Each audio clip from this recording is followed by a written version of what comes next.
Do you like to binge watch TV? Did you know you could binge listen to podcasts? Head over to electronicmediacollective.com, where they have podcasts for days. You like podcasts about wrestling? They have that. Do you like podcasts about TV and film? They have that. Do you like podcasts about horror? EMC has that too. Do you like comedy? Do you like books? Guess what? They've got you covered. Head over to electronicmediacollective.com. Pick your favorite podcast today. Greetings from Tromaville. I'm Lloyd Kaufman, president of Troma Entertainment, creator of The Toxic Avenger. And I tell you, when the Troma team and I are not making those great movies like #Shakespeare Shitstorm or Tales from the Crapper, we spend all our time listening to Moose's Monster Mash. There's this guy named Paul. I mean, you will learn so much. It's the most entertaining and educational activity in the entire Twitter, in the entire ethos. Take it from Uncle Lloyd.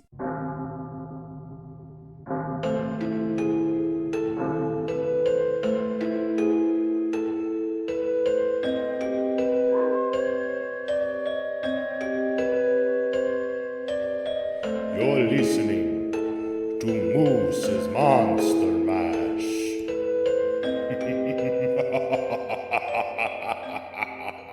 Welcome, Horror Hounds, to a very special episode of Moose's Monster Mash. I'm your host, Moose, and we are doing an independent spotlight to help a creator raise funds for his upcoming project, Lust, Magic, and the Witches Sabbath. Please welcome independent creator, Mr. AJ Chambers. Hello. Hello, and welcome. How we doing?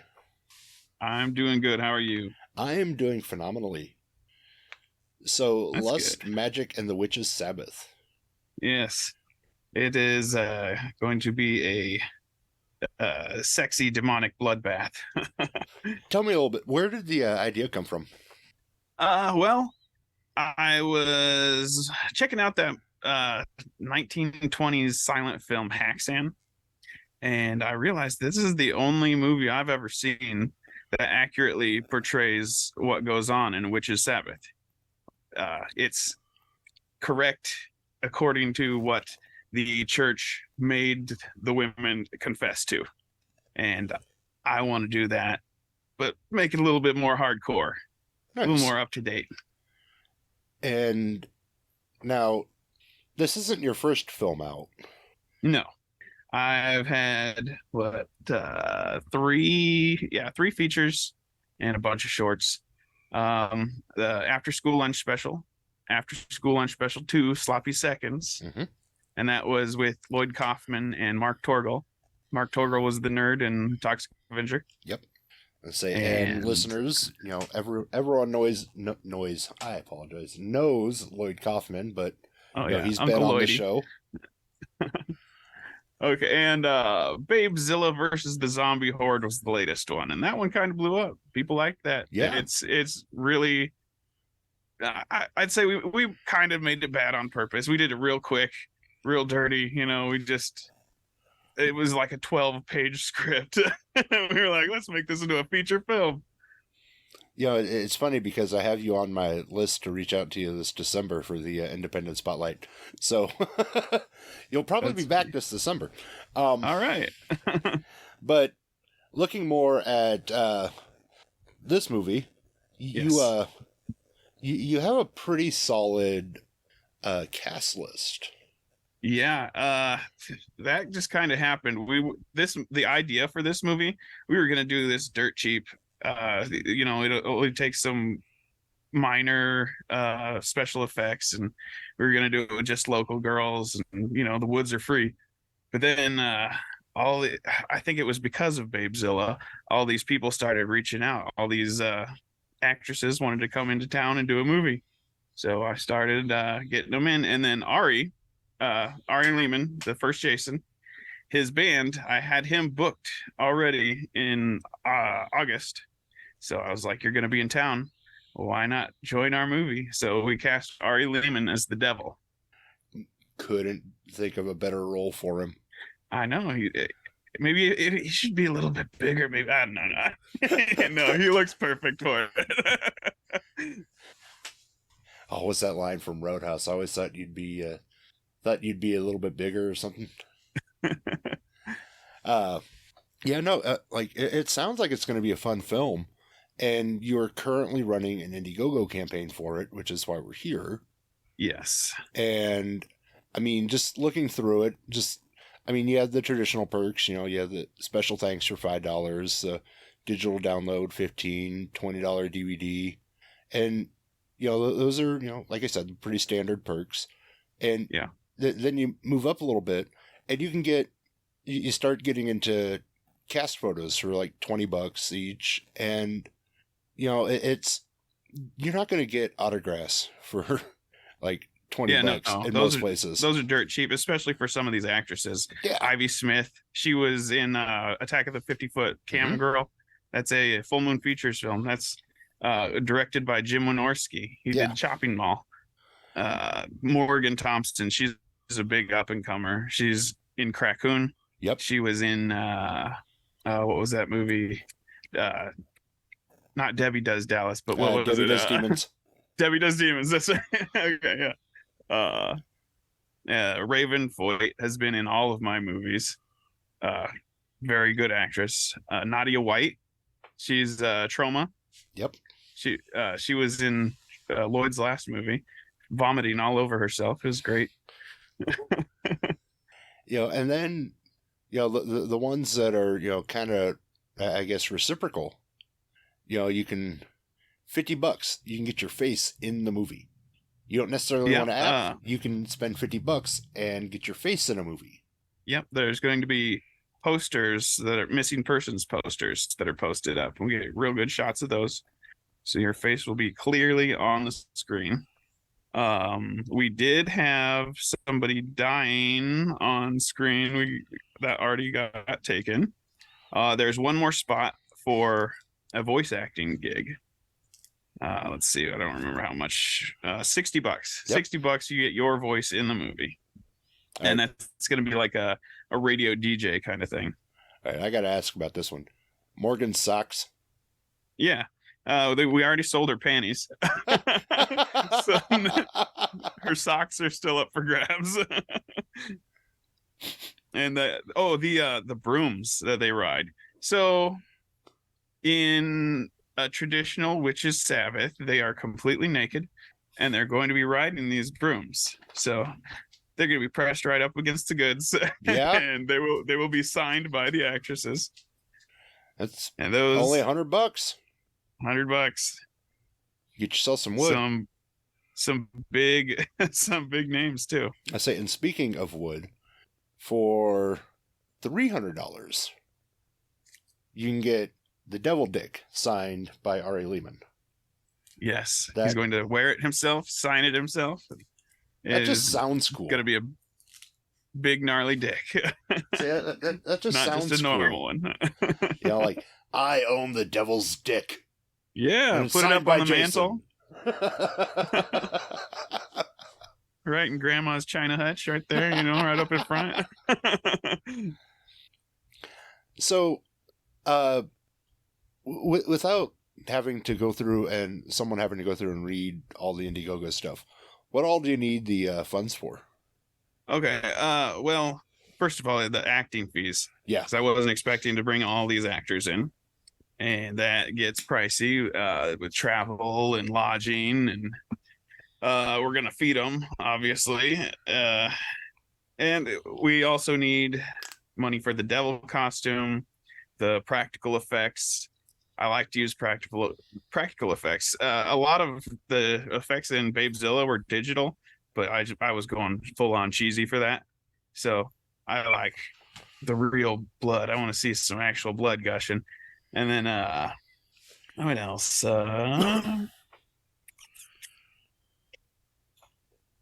Yeah. Oh, props. We need props. Definitely with the brooms. Some of the locations we have to pay for as well. Now, I realize it doesn't really help the campaign, but could somebody, listening to this or one of your other upcoming interviews and talks about this, say, they don't necessarily have the money to help you out right now, but once you get to filming, could they reach out and say, hey, I want to help feed the cast and crew one day.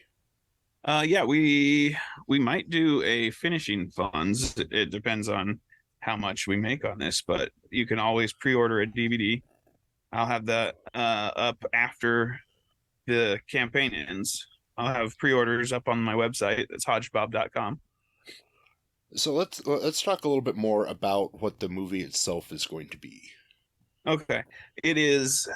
I wanted to show the difference between the modern day witchy girl, like playing with candles and moon water and crystals, and what people were accused of in the Dark Ages of being witches. And so the main character, Morgan Thompson's character, she's leaving home to find herself. She's a young girl leaving for the first time, moving to a new town, and she runs into these witchy girls, and she is the spiritual witchy, and she does not expect what is coming with the Satan worshiping and the psychedelic witches balm and all the crazy nudity and dancing in the woods. and Satan's dick.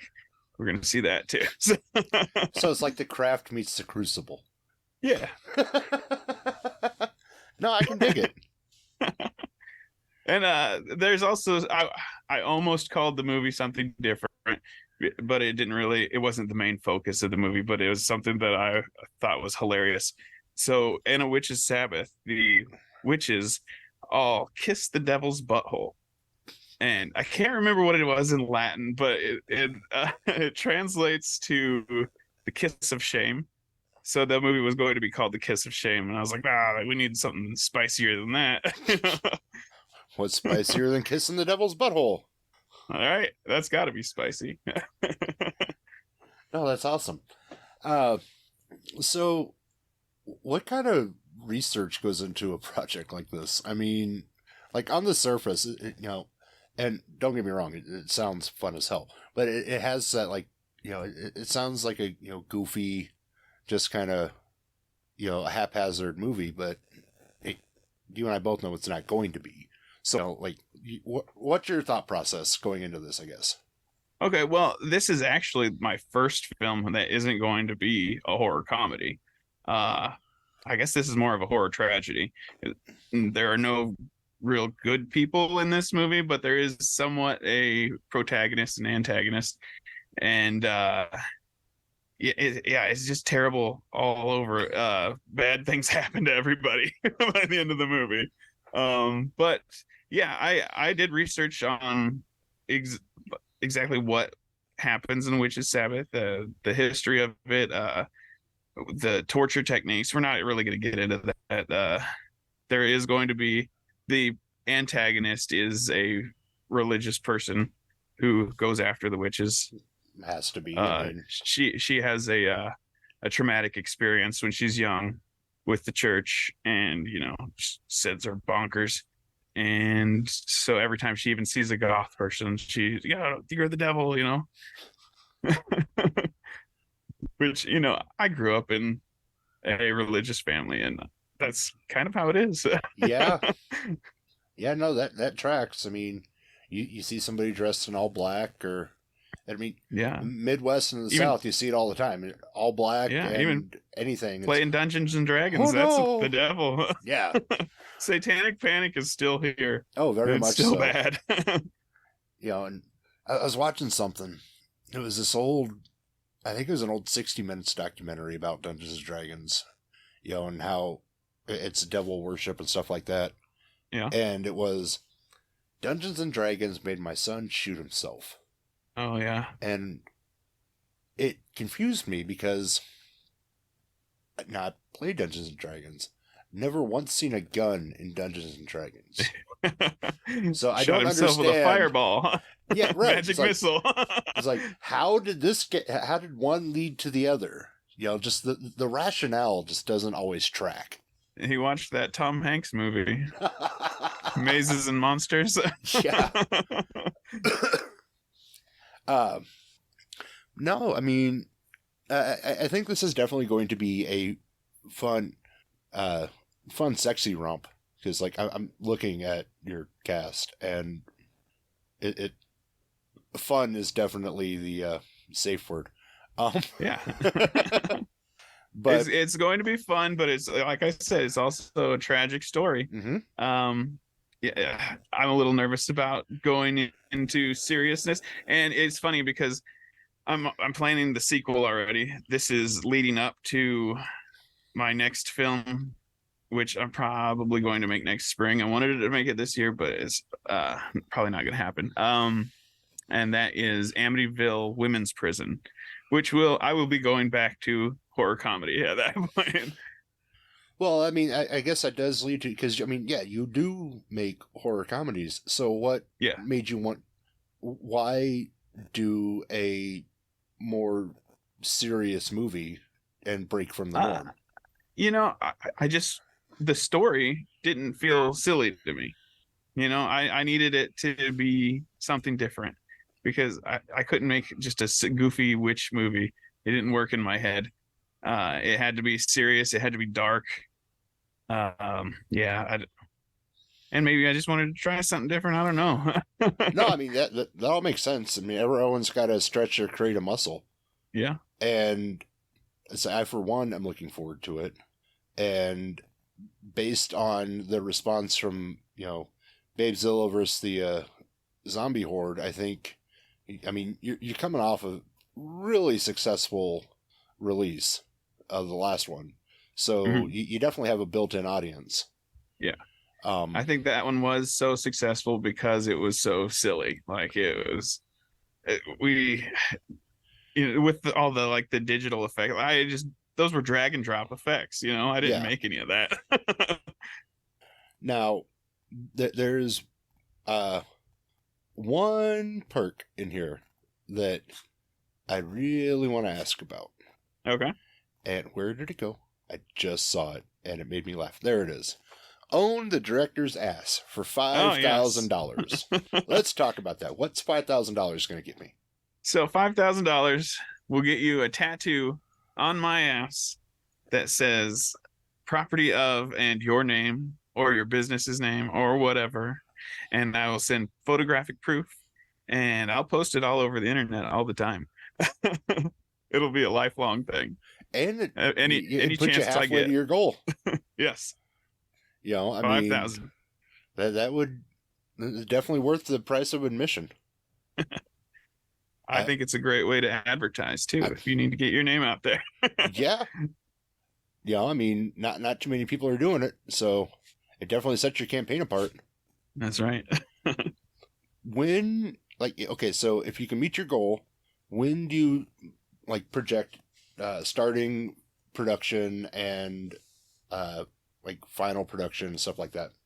We are filming the weekend. I guess it's 4 days of August 11th, 12th, 13th, and 14th. And we're definitely shooting. I'm going to get this done either way.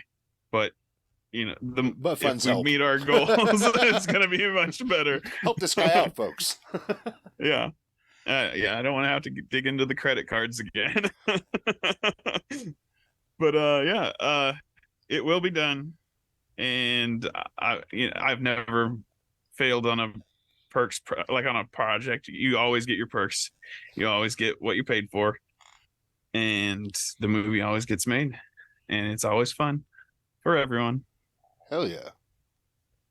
And before we move on to wrapping up and telling people to go over to Indiegogo and buy everything, where can listeners find and maybe purchase some of your other films?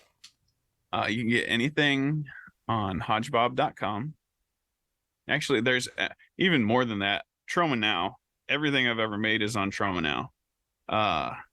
You can stream all my shorts, all my features, and you can get that free for a month if you want. But it's $4.99 a month every month after that. But hodgebob.com is where you can get DVDs. I've got posters. There's some little merch things, I believe, still on there. So yeah, if you want to help us out that way, buy a copy of Babezilla. I mean, it got pirated, so everybody's stealing it now. But buy a DVD anyway. Well, and you can get, the Babezilla face as one of the perks. Yeah, and her boots. And her boots. I was just got over that one. Those were her. Stephanie loves stripper boots. Actually, she's had those for a long time, and the zipper busted while we were the last day of filming, so she just left them. Oh wow! So her feet have been in those many times on stage in the movie. It's insane. And so, listeners, as you've listened to this interview, you've now heard what Lust, Magic, and the Witches Sabbath is going to be about, what the funds are needed for. So get your asses over to Indiegogo. Well, you know the site. It's Indiegogo. I will put the link in the episode description. Get over there, help this guy out. Let's get some funds into his pocket so he's not making this film out of pocket. And let's add another film to his resume, and let's get this thing made. And your names will be on the movie. I mean, it's gonna be around forever. Mm-hmm. You know, it's like putting your name on a plaque. Yeah, I say it on a statue. They don't go away. I mean, at the very least, $5. You get a special thanks. That's $5, and that'll be in the credits. That's cheaper than a meal at McDonald's. Yeah, that's almost cheaper than a McDouble now. Yeah, it's insane. I'll put those links in the episode description.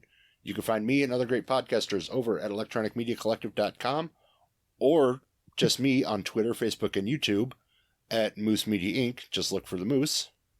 AJ, this has been fun. Thank you. I'm still have you back on in December, and we will go through the rest of your independent movies, because there are a couple more that I really want to dive into after school lunch special 1 and 2. Oh yeah. And listeners, tune back in a couple weeks for all new episode of Moose's Monster Mash with guest Bobby Porter from Planet of the Apes, Nightmare on Elm Street 5, and many, many more. Part 1. And until next time, Warhounds, mash on.